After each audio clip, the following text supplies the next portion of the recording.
Number 30.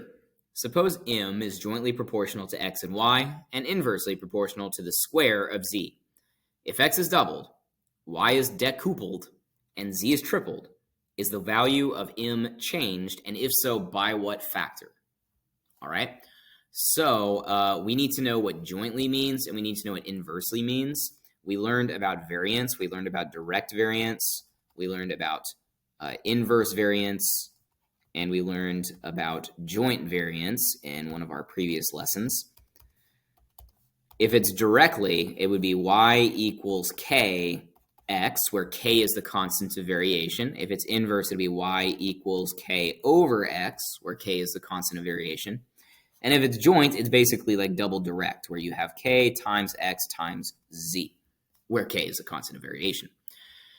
So we can set up an equation using the information they give us.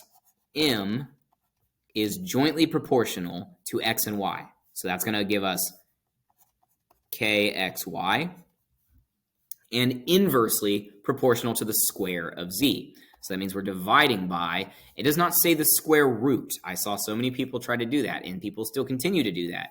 The square of z means z squared.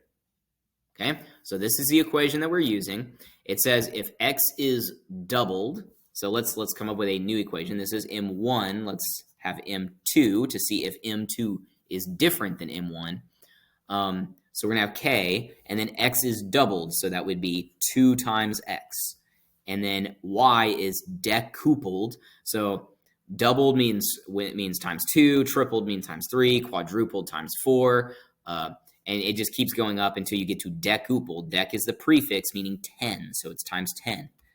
10y, and z is tripled, so 3 times z squared. So we are going to go ahead and simplify this up a little bit. What we want to do is see if there's like a scaling factor that we can put in front of the original equation. So on top, we're going to have 2 times 10, which is 20, times k times x times y.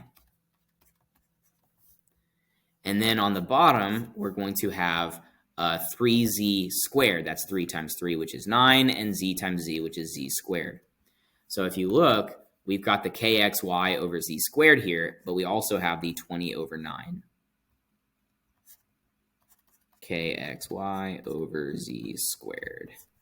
So this right here is our scale factor. It says, is the value of m changed? Well, yes, it's changed. And if so, by what factor? By a factor of 29ths. I should have written of. There we go. By a factor of 29ths. That is our answer to number 30.